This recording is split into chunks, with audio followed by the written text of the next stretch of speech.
بسم الله الرحمن الرحيم الحمد لله رب العالمين اللهم صل وسلم على سيدنا محمد وعلى آله وصحبه أجمعين. Assalamu alaikum wa rahmatullahi wa barakatuh, brothers and sisters in Islam. Inshallah ta'ala, today in our second lesson in fasting in Islam. Yesterday we talked about the meaning of fasting, the dalil or evidence of fasting, and when was fast commanded to Muslims, and what are the virtues of fasting.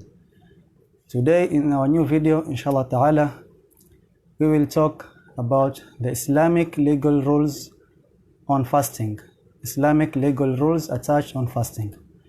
As we all know, Islamic legal rules are 5. We have wajib, we have sunnah, we have makruh, we have haram, and we have mubah. Wajib, these are the things that Allah subhanahu wa ta'ala, when we talk about Allah, we talk on Him here as a lawgiver. Allah subhanahu wa ta'ala as a lawgiver. Wajib are the things Allah subhanahu wa ta'ala required us to do. Allah subhanahu wa ta'ala required us to do on an obligatory basis. Allah subhanahu wa ta'ala required us to do as a must, as a command, no option, an obligatory basis for us to do. So when you do wajib, you get rewards, and when you don't do wajib, you get sins. The second one is sunnah. Sunnah, these are the things, acts or sayings that Allah subhanahu wa ta'ala required us to do, but not on an obligatory basis, like not a must. When we do, we get thawab. When we don't do, there's no any sins or punishments we're going to get. Mubah, these are the things that are allowable, optional for Muslims, either to do or not to do. There's no any harm. Either you do, there's no harm if you don't do. The fourth, which is makruh, these are the things that are disliked in Islam, things that Allah subhanahu wa ta'ala required us not to do, but not on an obligatory basis. Allah subhanahu wa ta'ala required us not to do, but not as a must, not as a command, not on an obligatory basis. Such as when we do, there's no any punishment we get, but when we avoid them, Allah subhanahu wa ta'ala will reward us. The fifth and the last is haram. Haram, these are the things, acts or sayings, which Allah subhanahu wa ta'ala required us not to do. He required us, Allah subhanahu wa ta'ala Almighty, not to do, and on an obligatory basis. They are forbidden, one word. If we do, we get sins. If we don't do, we get thawab. May Allah subhanahu wa ta'ala make us among those who get His thawabs. Let us now, after knowing the Islamic legal rules, let us come and see the act of worship of ibadah of Sawm. How is it related to these 5 legal Islamic rules, which we call them ahkam? Sawm can be wajib, Sawm can be makruh, Sawm can be haram, Sawm can be sunnah. When does Sawm becomes wajib? When is it obligatory for Muslims to fast? There are 6 cases whereby it is a must for Muslim to fast. 6 cases. The first one, which is the well-known one, the fasting the holy month of Ramadan, which is the mentioned in hadith we previously mentioned. Sayyidina Abdullah bin Umar, he said, Bunya al-Islamu ala khams. Islam has been built over 5 pillars. One of them is fasting the holy month of Ramadan.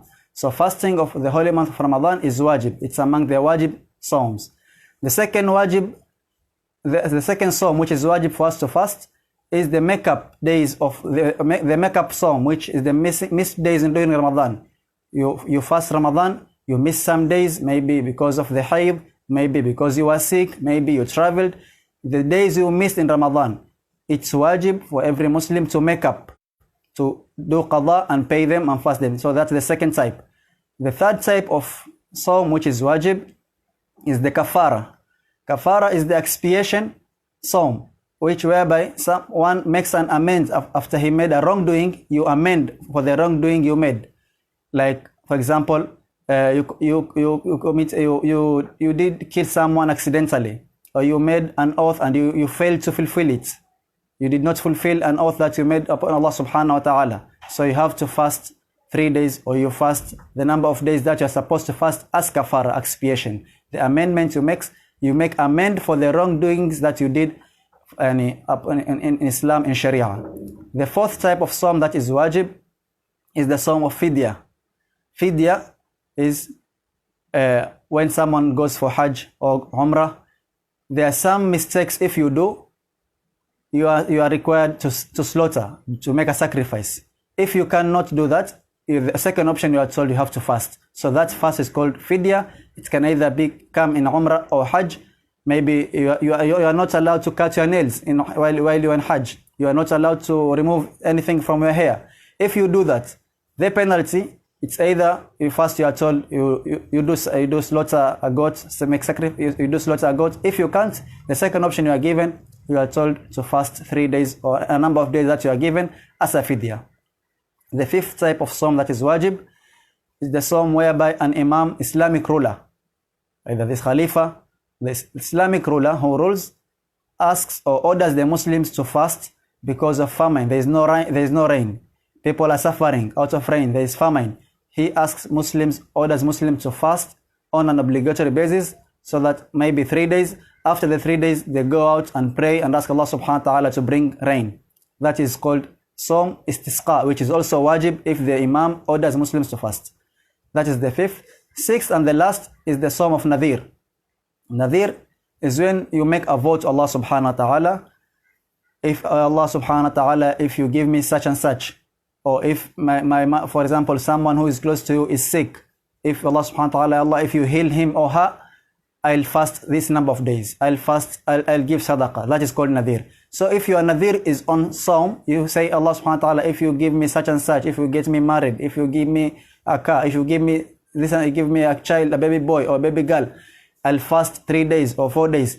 Fulfilling that vow that you made upon Allah subhanahu wa ta'ala is wajib. It's a must for you to fulfill the vow. So these all 6 are among the wajib type of Sawm.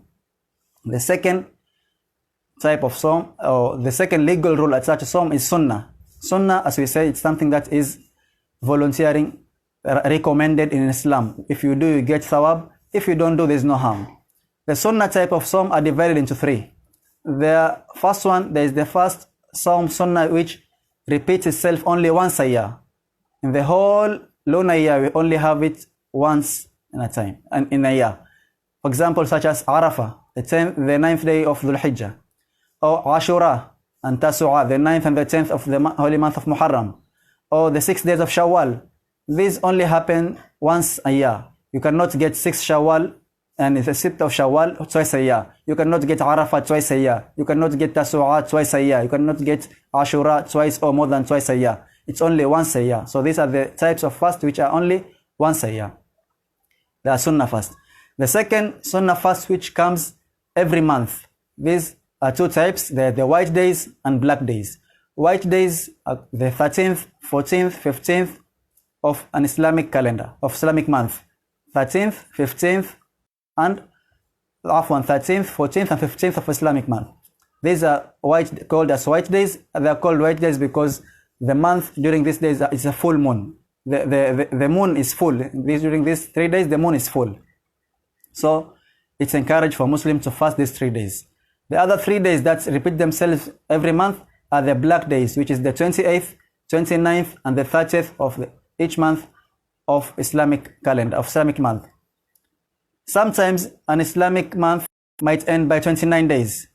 What do we do? So do we fast only 2 days, 28th and 29th? No, we fast the first of the coming new month, because the month in Islam may be either 29 days or 30 days. If it's a full 30 days month, you fast 28th, 29th, and 30th. If the month ended by 29 days, instead of the 30th, you fast the first of the coming month. The other type of Sunnah Sawm, which repeats itself every week, week in, week out, is Monday and Thursday. Monday, Rasulullah SAW used to fast. He said, it's the day I was born. And Thursday, Rasulullah SAW used to fast. He says, the day our deeds are raised to Allah subhanahu wa ta'ala, and I will love my deeds to be raised while I'm fasting. So that type of Sawm that repeats itself every month, every week often. The third legal Islamic rule at such a fast is makruh. When does Sawm become makruh? Sawm become makruh or disliked in a case whereby you fast Friday alone, or Saturday alone, or Sunday alone. If you fast Friday alone, Saturday alone, or Sunday alone, it's makruh. But if you join all these 3 days together, or you fast 2 days from this, like you fast Saturday and Sunday, or Friday and Saturday, it's not makruh. But if you fast Friday alone or Saturday alone, Sunday alone, it's makruh. So, but if one of these days coincides with a known Sunnah day, for example, Arafah comes on a Friday, or Tasu'ah comes on a Saturday, it's not makruh, even if you fast the Saturday alone, because you are fasting the Saturday alone as Arafah, or as Ashura, or you are fasting the Friday alone as Tasu'ah, or as Ashura, or as Arafah. It's only makruh when there is no other anything connected to that day. There's no Arafah, there's no Tasu'ah, there's no Ashura, and you decide to fast a Friday alone or Saturday alone, that is when it becomes makruh. The last and the fourth type, fourth legal rule which is attached to Sawm is haram. When does Sawm become haram? Sawm becomes haram, and when it becomes haram, it's either haram and it's not valid, and it's either haram and it's valid. You can fast a Sawm which is haram and it be valid, like a woman or wife fasting without the permission of her husband. When a wife fasts without the permission of her husband, while the husband is in the town, in the area, she gets sins for fasting that day, for doing that action without permission, but the fast she fasts is her fast is valid. The other type is haram and the fast is not valid, and this is in 5 cases. The first case is fasting on the Eid al-Fitr, which is after Ramadan you have Eid al-Fitr, the Eid day. Second one, fasting on Eid al-Adha, which is fasting after the Arafah day, which is Yawm al-Nahr, the 10th of Dhul Hijjah. It's not valid and you get sins if you fast. And on these 2 days, even if you want to make up days for Ramadan, you are not allowed to fast these days. The third one, fasting Ayyam al-Tashriq, is the 11th, 12th, 13th of Dhul Hijjah. After the Eid day of Eid al-Adha, after the Eid day, which is 10th, 11th, 12th and 13th, it's haram. They are called Ayyam al-Tashriq, days which people slaughter and eat. It's haram for you to fast, for us Muslims to fast. And if you fast, your fast is not valid. The other days which it's haram to fast is the last half of Sha'ban. Last half of Sha'ban is haram for Muslims to fast, for Muslims. But in 3 cases, you are allowed to fast in the last half of Sha'ban. If you connect the last half with the first half, for example, the last half starts from 16th to the end month. If you fast on 14th and 15th and continue from 15th and join it to 16th, there it's not haram for you to fast. Or you don't fast joining like that, but you have a norm. It's your habit to fast every Monday and Thursday. It's your habit to fast every Monday and Thursday, and the Monday and Thursday which occurs in the last half of Sha'ban, you are allowed for you to fast. It's in that case. Or another case, you have make-up Psalms. You missed days during the last Ramadan, and it's now in the last half of Sha'ban. You want to fast to do qadha of the days you missed during Ramadan, you are allowed. Or you want to fast a wajib Psalm such as kafara or nadir, the ones you mentioned, during the last half of Sha'ban, you are allowed. But the Eid days and Ayyam al-Tashriq, you are not allowed to fast either nadir, no kafara, no qadha. It's not allowed. But in the last half of Sha'ban, you are not allowed to do any sunnah fast unless you have the habit of fasting Monday and Thursday, or you want to do a wajib qadha and nadir, or you join the first half with the last half. The other day which is haram for us to fast as Muslims is Yawm al-Shak.